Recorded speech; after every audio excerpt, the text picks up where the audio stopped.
تو جناب ایران اس وقت ڈونلڈ ٹرمپ کے گلے کی ہڈی بن چکا ہے۔ ٹرمپ سے ایران نہ اگلا جا رہا ہے نہ نگلا جا رہا ہے، اور بالآخر ٹرمپ نے اب ایران کے سامنے گھٹنے ٹیک دیے ہیں۔ آج سارا دن ڈونلڈ ٹرمپ صاحب کی جانب سے بار بار ایک ہی بیان دیا گیا کہ یہ جو سیز فائر ہے اس میں توسیع نہیں کروں گا۔ سیز فائر کے بعد بہت سے بم گرتے دیکھ رہا ہوں، لیکن کیا ایکسٹینشن نہیں ہوئی؟ کیا سیز فائر میں توسیع نہیں کی گئی؟ اس پر بات کریں گے، اور ساتھ آج جے ڈی وینس صاحب کا انتظار کرتی رہی پوری دنیا کے کب وہ واشنگٹن سے طیارے میں بیٹھیں گے، اور ان کا طیارہ جو ہے وہ اسلام آباد کی طرف روانہ ہوگا۔ پہلے 6 بجے کا ٹائم آیا، اس کے بعد کچھ خبریں اس طرح کی ہیں کہ جناب ابھی وہ کچھ ضروری میٹنگز ہیں وہ اٹینڈ کر رہے ہیں اور اس کے بعد جائیں گے، اور پھر اچانک نیو یارک ٹائمز کی یہ رپورٹ آتی ہے کہ جناب جے ڈی وینس صاحب کا دورہ مؤخر کر دیا گیا، کیونکہ ایران جو ہے وہ ابھی تک کوئی مثبت جواب نہیں دے رہا۔ پھر جو عطا تارڑ صاحب ہیں پاکستان کے وزیر اطلاعات، آج انہوں نے پہلی بار پاکستان کے میڈیا پہ تھوڑا سا رحم کیا، ان کو ایک خبر بھی دی، بجائے اس کے کہ وہ ان کو صرف ابھی بھی رس گلے ناشتوں کی خبریں دیتے ہیں۔ ان کی جانب سے یہ بتایا گیا کہ ایران جو ہے وہ ابھی ان کی جانب سے تصدیق نہیں کی گئی، اسی لیے جے ڈی وینس صاحب جو ہیں وہ یہاں پر نہیں آئے۔ دورہ جناب ان کا مؤخر ہوتا ہے، ایران کی جانب سے بڑا سخت رسپانس آتا ہے، جس کے بعد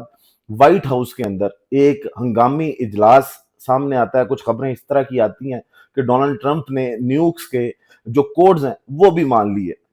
لی ہیں، کیونکہ ایران کو پریشرائز کیا جائے۔ ویڈیو کا باقاعدہ آغاز کرتے ہیں جناب۔ میں حسین اقبال ہوں، آپ میرا یوٹیوب چینل دیکھ رہے ہیں۔ آغاز پہ ریکویسٹ وہی ہے کہ چینل کو سبسکرائب کریں، ویڈیو کو لائک کریں، اور کمنٹ سیکشن میں آپ نے کمنٹ ضرور کرنا ہے۔ سب سے پہلے جناب آپ نے ایک خبر سننی ہے، لیکن اس سے پہلے جو سارا دن ہوتا رہا، جیسے سارا دن ڈونلڈ ٹرمپ صاحب جو ہیں وہ جگہ جگہ پر انٹرویوز دیتے رہے، جیسے آج انہوں نے سی این بی سی پر جو گفتگو کی، اگر اس کو آپ کو بتائیں تو وہاں پر ڈونلڈ ٹرمپ نے کنفرم کیا کہ جناب ایران کا وفد جو ہے یہ پاکستان آ رہا ہے، اور انہوں نے آنا ہی تھا۔ ڈونلڈ ٹرمپ شروع سے یہ ثابت کرنے کی کوشش کر رہے ہیں کہ ایران جو ہے وہ اس جنگ بندی کو ایک غنیمت سمجھ رہا ہے، اور وہ بہت جلدی میں ہے کہ وہ ڈیل کرے، لیکن ایران اپنے سٹانس پر کھڑا ہے۔ ایران کی جانب سے ایک مطالبہ کیا گیا تھا ان مذاکرات میں بیٹھنے کے لیے، جس دن عباس راکچی صاحب نے ٹویٹ کیا اور کہا کہ ایران اب نئے ہرمز پر جو انہوں نے بند کیا ہوا ہے اس کو کھول رہا ہے، اس سے اپنا کنٹرول ایران ہٹا رہا ہے، لیکن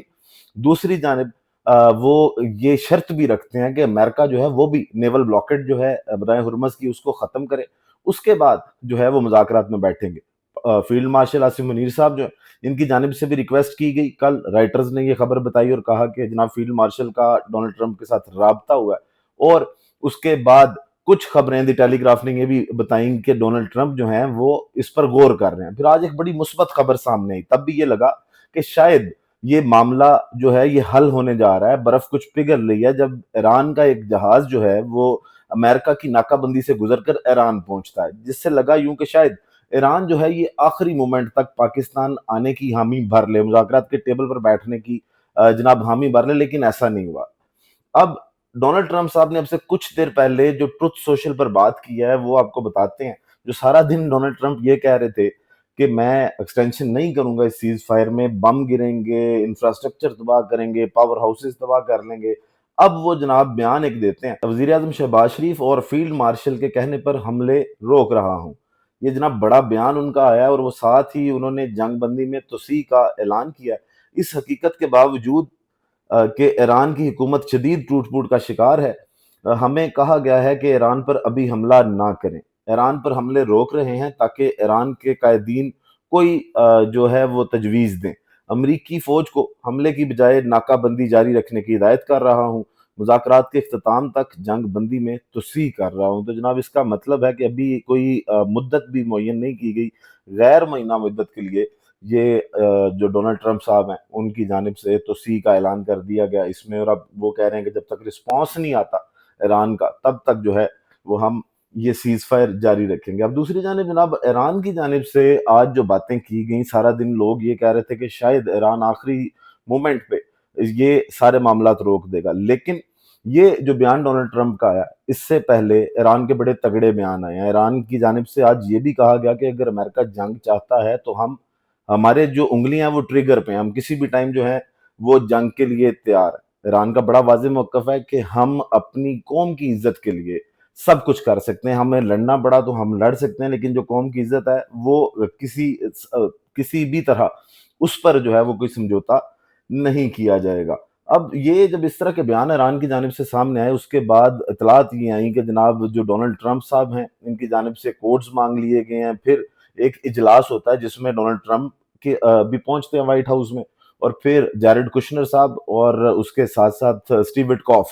یہ بھی دوسرے شہر سے آتے ہیں، وہاں پر جناب ملاقات کی جاتی ہے، اور پھر یہ ڈونلڈ ٹرمپ کی جانب سے ٹویٹ کیا جاتا ہے یا ایک پوسٹ کی جاتی ہے ٹروتھ سوشل پہ۔ آج جناب اس سے پہلے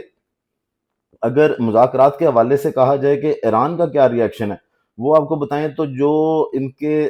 صدر ہیں ایران کے، وہ کہتے ہیں کہ ہمیں ایک دشمن کے بجائے متعدد طاقتوں کا سامنا ہے، ماضی میں ہم ایک متعین دشمن کا سامنا کرتے تھے، مستقبل میں عوام کو مشکل چیلنجز کا سامنا کرنا پڑ سکتا ہے، مطلب وہ اپنی عوام کو ذہنی طور پر تیار کر رہے تھے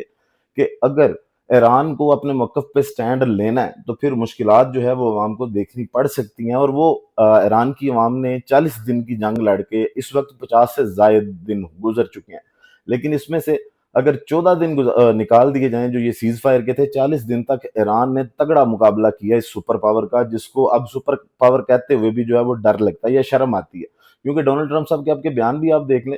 تو ان کے سر پہ وہی خبر سوار ہے کہ وہ اوپر اپر ہینڈ سے آنا چاہ رہے ہیں، ان کی جانب سے اس طرح کے بیانات آتے ہیں کہ جناب امریکہ کے سامنے سرنڈر کر دے ایران، لیکن ایران جو ہے یہ سرنڈر کرنے کو تیار نہیں ہے۔ آگے جناب اگر ان کی جو ترجمان ہے نا فاطمہ مہاجرانی صاحبہ، ان کی جانب سے بھی بڑا تگڑا بیان آیا آج، وہ کہتی ہیں کہ جنگ یا مذاکرات کا حتمی فیصلہ سپریم لیڈر کا اختیار، کہ جو حکومت ہے وہ صرف اس کو امپلیمنٹ کر سکتی ہے، آخری فیصلہ جو ہے وہ سپریم لیڈر کا ہے۔ جو عباس راکچی صاحب آئیں گے یا باقر کالیباف صاحب آئیں گے، وہ آ کے صرف مذاکرات کریں گے، وہاں سے جو بھی معاملہ طے ہونے ہیں یا نہیں ہونے، اس کا آخری فیصلہ جو ہے وہ مجتبیٰ خامنہئی صاحب کریں گے۔ وہ آگے کہتی ہیں جناب کہ ہمارے پاس جنگ اور سفارتکاری کے دو راستے ہیں، مقصد صرف قومی عزت کا تحفظ ہے، ہم پر کوئی غیر منطقی مطالبہ تھوپا گیا تو ہم اسے ہرگز قبول نہیں کریں گے، جنگ نہیں چاہتے لیکن دوبارہ حملہ ہوا تو فوج کی انگلیاں ٹریگر پر ہیں، پہلے سے زیادہ سخت جواب دیں گے۔ تو جناب یہ بڑا ان کی جانب سے بھی ایک سخت بیان آتا ہے۔ پھر اس کے بعد جناب کیا اگر یہ دوبارہ جنگ شروع ہوتی ہے تو ایران اکیلا رہ جائے گا یا پھر ایران کے ساتھ کوئی کھڑا نہیں ہوگا؟ تو یمنی جو حوثی ہیں ان کی جانب سے بیان یہ سامنے آتا ہے کہ ایران کے خلاف کسی بھی جارحیت پر ہم غیر جانبدار نہیں رہیں گے، موجودہ جنگ بندی کمزور ہے اور اس کا خاتمہ قریب ہے، آنے والے وقت میں مزید لڑائی متوقع ہے، بحیرہ احمر کی شپنگ روٹس دوبارہ بند ہونے کے خدشات میں اضافہ ہو گیا ہے، امریکہ ایران جنگ بندی برقرار رکھنے پر بھی کشیدگی بڑھنے کے امکانات زیادہ ہیں۔ تو جناب یہ اس طرح کے بیانات ابھی بھی آ رہے ہیں، جنگ ہوتی دکھائی دے رہی ہے ایک بار پھر سے کہ معاملات شاید اس طرف جا رہے ہیں۔ ایران تب تک نہیں ماننے کو تیار جب تک ڈونلڈ ٹرمپ جو ہیں وہ ابنائے حرمت سے اپنی جو ان کی ناکہ بندی ہے اس کو نہیں ختم کرتے، اسی کو ختم کرنا پڑے گا، جو ابھی تک ڈونلڈ ٹرمپ صاحب اپنی بڑی سٹرینتھ سمجھ رہے ہیں، ان کو لگتا ہے کہ یہ ان کی طاقت ہے، اس کے بغیر جو ہے وہ ایران گھٹنوں پر نہیں آئے گا۔ جس طرح انہوں نے بیان دیا کہ جب سے یہ ناکہ بندی ہوئی ہے ایران کا رویہ بدلا ہوا ہے، نہیں تو پہلے ایران بہت بڑی بڑی باتیں کر رہا تھا، لیکن کیا ڈونلڈ ٹرمپ جو ہیں وہ مڈ ٹرم الیکشن سے پہلے ایک اور جنگ یہ برداشت کر سکیں گے؟ کیا چائنا جو ہے وہ ڈونلڈ ٹرمپ کو کوئی بڑا حملہ کرنے دے گا؟ یہ سارے سوالات جو ہیں ابھی اپنی جگہ پہ کھڑے ہیں، اور کیا اب ڈونلڈ ٹرمپ صاحب کوئی عقل مندانہ فیصلہ کریں گے یا اسی طرح اپنے بیانات بدلتے رہیں گے؟ اس کا فیصلہ بھی وقت کرے گا۔ ویڈیو کو اختتام کرتے ہیں اسی دعا کے ساتھ کہ اللہ تعالیٰ پاکستان پر اپنی رحمت نازل کرے۔ پاکستان زندہ باد۔